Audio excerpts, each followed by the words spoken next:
Genebra, 30 de junho de 2025. Imagina a Comissão sobre Conexão Social da Organização Mundial divulgou relatório global revelando que 1 em cada 6 pessoas no mundo é afetada pela solidão, com impactos significativos na saúde e no bem-estar. 1 a cada 6 pessoas no mundo. Está associada a cerca de 100 mortes a cada hora, mais de 271 mil mortes por ano. Já conexões sociais fortes podem levar a uma melhor saúde e a uma vida mais longa.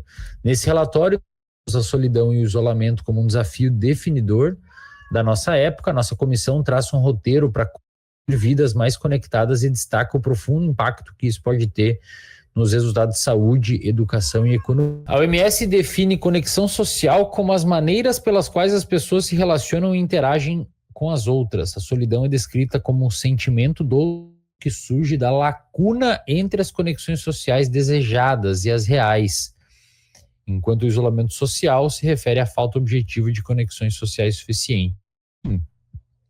Então, o cara que está em isolamento social, ele tem conexões sociais, mas ele está isolado, não é suficiente. A solidão é um sentimento da ausência dessas conexões desejadas e reais. Ou seja, o cara que tem solidão, olha que definição boa.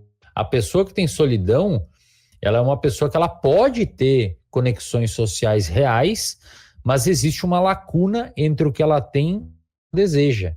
É por isso que muitas pessoas que experimentam solidão têm pais, moram, às vezes são casados, né? Tem até filhos, mas ainda assim são pessoas que se sentem solitárias.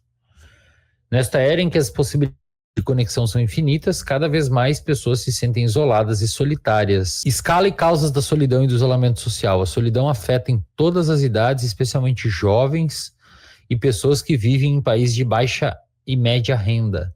Entre 17% e 21% das pessoas de 13 a 29 anos relataram se sentir solitárias. Bastante, hein, cara? Bastante, hein? 3 a cada 10, 2 a cada 10 mais ou menos, de pessoas jovens, né, que teoricamente deveriam estar no auge ali da sua sociabilidade, porque tende a cair com o avanço da idade a nossa abertura para a experiência, né, a nossa extroversão, traços de personalidade. 24% das pessoas em países de baixa renda relataram se sentir solitárias, o dobro da taxa em países de alta renda, 11%. Mesmo em um mundo digitalmente conectado, muitos jovens se sentem sozinhos. Essa é uma das teses do Jonathan Haidt, daquele livro A Ansiedade Ansiosa, né? A Geração Ansiedade, acho que é a Geração Ansiosa, que tem aula aqui no RD, inclusive. A tese dele é essa: nós vivemos num mundo hiperconectado e estamos, ao mesmo tempo, de forma paradoxal, hipoconectados, né? À medida que a tecnologia remodela nossas vidas, devemos garantir que ela fortaleça e não enfraqueça a conexão humana. Nosso relatório mostra que a conexão social deve ser integrada a todas as políticas do acesso digital à saúde, educação e emprego. Embora os dados sobre isolamento social sejam limitados, para baixo, aí daí os grupos minoritários devem sofrer muito mais, né? A solidão e isolamento social têm múltiplas causas. Por exemplo, má saúde, baixa renda e escolaridade, viver só, políticas públicas e infraestrutura comunitária inadequada e tecnologias digitais. Vigilância contra os efeitos, excessivo de tela, interações online negativa. A conexão social pode proteger a saúde ao longo da vida, reduzir inflamações, o risco de problemas graves. Em contraste, a solidão aumenta o risco de AVC. É muito que uma doença não, né? Um fenômeno meio que social, distanciamento, aumenta o risco de desenvolver, digamos que, físicos mais palpáveis, né, menos abstratos, como a solidão. A solidão é uma questão meio abstrata, diferente da, né, ou da nossa quantidade de glicose ou das nossas habilidades. Um cachorro, né, ou das nossas, enfim. E isso se dá principalmente pela mediação que o nosso corpo, principalmente pela mediação hormonal do que ocorre no nosso corpo, do que ocorre no nosso psicológico. Uma vez um professor meu do doutorado disse que o sistema nervoso, o sistema endócrino, ele é a ponte, principalmente via hipotálamo, do sistema nervoso central e do nosso corpo, da parte fisiológica periférica. O que significa isso? Você fica estressado psicologicamente por conta da solidão, por exemplo, e o desfecho corporal, digamos assim, hormonal dessa solidão é aumento de cortisol, aumento de adrenalina, né, mudanças neurotransmissores no sistema nervoso central, mas a nível periférico é principalmente aumento dos marcadores de estresse. E essa conexão do sistema nervoso central via sistema nervoso endócrino com os seus órgãos e etc., é que faz essa mediação, né? Forma um negócio mais abstrato como a solidão em algo mais físico, causando aí, como o próprio relatório, a notícia diz, aumento de risco de acidente vascular cerebral, doenças cardíacas, diabetes, declínio cognitivo e morte prematura, né? É muito interessante, né? A gente tem até aquele exemplo do Nikolai Sessal, não lembro exatamente o segundo nome dele, que era um ditador da Romênia, quando a Romênia era comunista. Ele era um ditadorzão lá, métodos anticoncepcionais como aborto, pílula, preservativo, pílula do dia seguinte, né? A anticoncepcional, né? O das mulheres. E aí ele ocorreu porque ele queria aumentar muito a população da Romênia para ter mão de obra, para ter trabalhadores, para ter soldados, etc. E ele queria, para aumentar muito a população, ele cortou todos os tipos de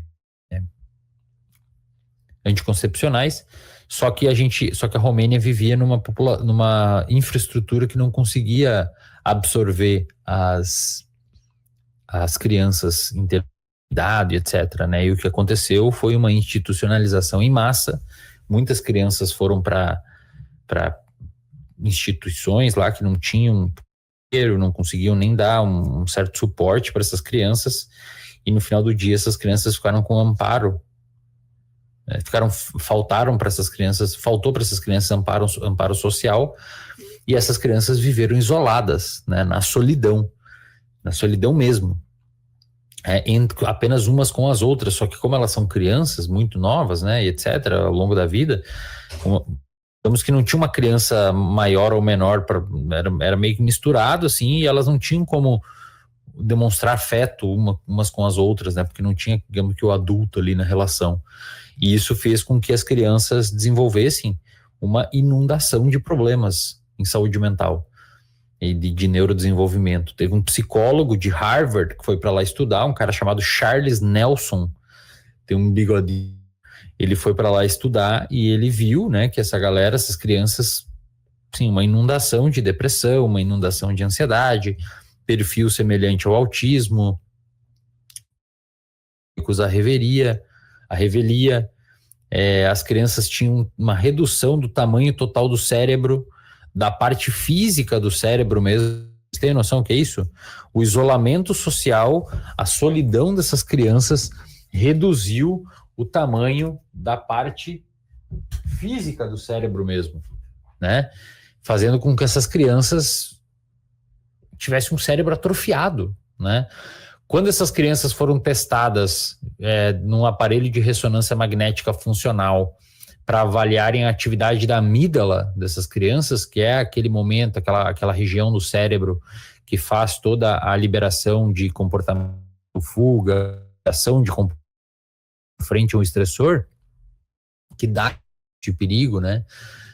O Joseph Ledoux chamava um circuito de sobrevivência.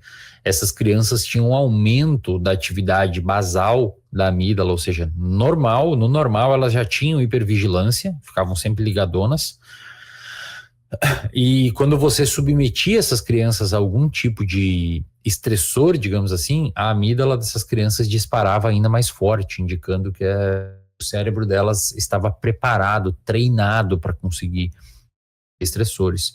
E essas crianças também tinham uma redução da atividade do córtex pré-frontal, mostrando que elas não conseguiam racionalizar ao certo, né? Então, veja, é muito louco porque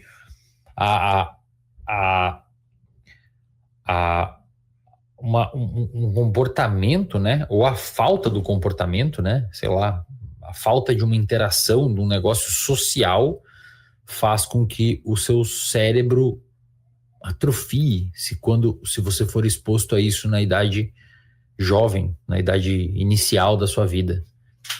E isso realmente é muito... Olha aqui, ó. E isso realmente é muito, muito, muito bizarro. Porque a gente começa a entender que não só comportamentos ou traumas geram problemas, mas também isso parece ser importante, especialmente na idade inicial da nossa vida, no começo da nossa vida. Então, atenção aqui, galera, ó. Todos os estudos nessa área em neurociência concordam com uma grande tese. Trauma na infância é um problemão. E trauma na infância não são só traumas físicos, né? Abuso físico, abuso sexual, etc.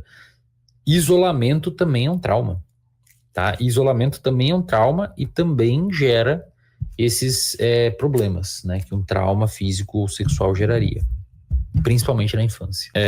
Beleza, solidão. Os impactos se estendem à aprendizagem e ao emprego. Adolescentes que se sentiram solitários tinham 22% menos chance de obter notas ou qualificações mais baixas. Adultos solitários podem ter dificuldades para encontrar ou manter um emprego e podem ganhar menos com o tempo, claro, né? O relatório da Comissão OMS sobre conexão social descreve um roteiro para ação global, com foco em 5 áreas principais: política, pesquisa, intervenção, mediação aprimorada, desenvolvimento de um índice de conexão social global. Isso ia ser bem legal, hein, se desenvolver esse índice. A gente tem o índice de desigualdade, né, que é o índice Gini, que é um índice de desigualdade para mensurar a desigualdade social. É um índice super utilizado no mundo. O Brasil, inclusive, é péssimo em termos de pontuação, né? Quase tudo que medem aqui no Brasil é uma porcaria, que envolva algum tipo de bem-estar social. E também engajamento público.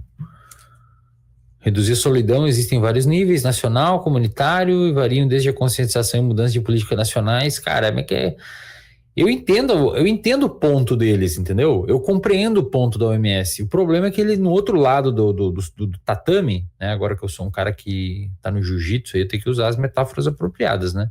No outro lado do tatame, você tem um faixa preta. Na verdade, é uma faixa coral, né?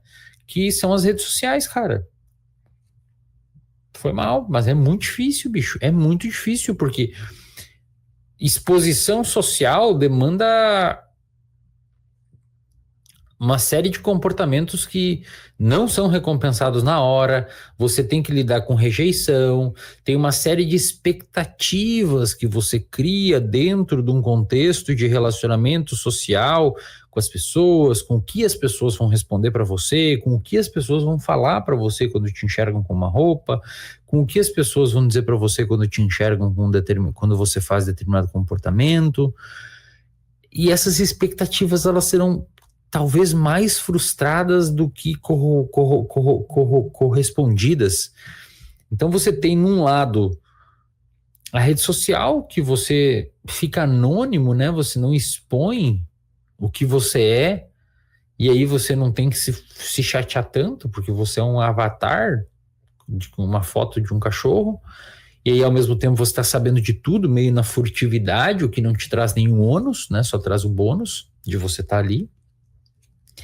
E você se acha relevante, está naquele universo, faz parte de uma comunidade, né? Você fala, eu sou dessa comunidade.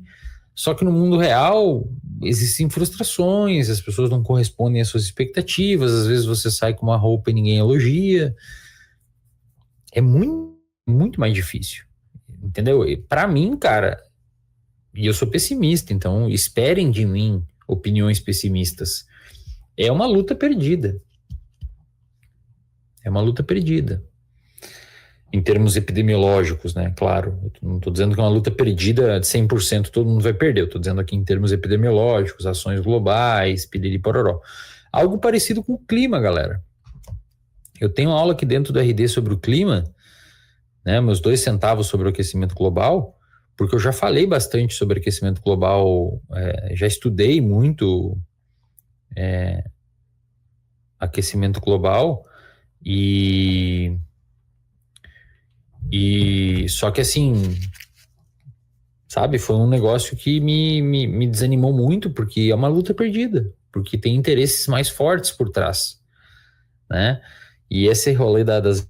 Também acho que o exemplo que a gente tem de universo que já andou bastante, avançou bastante nesse negócio, é o Japão, né? O Japão é um lugar onde as pessoas já têm uma tecnologia muito avançada, as coisas já andaram muito lá, e as pessoas estão vivendo cada vez mais sozinhas, né? E é um país que resolveu seus problemas, ou parte dos seus problemas, né? Esse cara aqui, ele fala sobre aquele estudo longitudinal de Harvard. Pode tirar da tela aí, semana que vem a gente vê. Ele fala daquele estudo longitudinal de Harvard que dá uma resposta para esse... Dá uma resposta não, né? Mostra a antítese dessa tese, né? De que a solidão destrói tudo. Esse pesquisador de Harvard mostra que o inverso também é verdadeiro. Quando você tem pessoas próximas de você e você não está na solidão, a sua vida tende a ficar melhor. E aí ele mostra aquele estudo longitudinal de Harvard, que eles começaram com duas coortes, né? Ou seja, dois grupos de pessoas, lá na década de 30, salvo engano, década de 40. Um era um grupo de estudantes de Harvard, e portanto pessoas ricas, né? Era um grupo de estudantes de Harvard, portanto pessoas ricas, e outro era um grupo de pessoas de Boston, salvo engano, acho que era Boston, e portanto pessoas pobres, né, que na época tinham bairros pouco desenvolvidos lá. Então eles colocaram dois grupos de pessoas, um grupo de pessoas ricas, um grupo de pessoas pobres, totalizou, salvo engano, 900 pessoas, alguma coisa assim, ou 700 pessoas, não lembro. E essas pessoas, digamos que eles foram acompanhados durante toda a vida, sendo visitado pelos cientistas ou indo até os cientistas, enquanto os cientistas pegavam várias variáveis desse grupo de pessoas para avaliar o que garantiria se as pessoas fossem ou não felizes no futuro, né? Que seriam ou não felizes no futuro. Basicamente e aí eles acompanharam durante 70 anos, o grupo de pesquisadores foram se alterando, os grupos de pesquisadores foram se alterando e foram acompanhando essas pessoas. Então eles tinham todo o histórico das pessoas, desde o peso da nascença, se as pessoas desenvolveram ou não problemas, se algumas dessas pessoas se suicidaram, algumas dessas pessoas, enfim, né, mataram alguém, algumas pessoas foram presas, tiveram esquizofrenia, um virou presidente, segundo o cara ali. E ele viu que as pessoas mais felizes na idade avançada eram as pessoas que tinham bons relacionamentos. Simples. Não eram os mais ricos, não eram os mais pobres, não eram os brancos, não eram os negros, não eram os judeus, os cristãos, os muçulmanos, não eram o cara que gostava de vestir preto e all-star, ou o cara que gostava de vestir bota e chapéu de cowboy. Não era o cara que usava uma camiseta do Slipknot ou o cara que usava uma camiseta da... Como é que é? Da cantora pop, aquela... Não, como é que é? Que casou agora recentemente, acho que com um jogador da NFL, que tem um fã-clube que diz que não dá para usar ela como exemplo, que o fã-clube destrói as pessoas. Como é que é o nome dela? Veio pro Brasil fazer um show esses tempos? Alguém sabe aí? Enfim, essa pessoa aí. Não interessa qual banda você é fã, a única variável que foi fortemente associada com felicidade na idade avançada foi relacionamentos.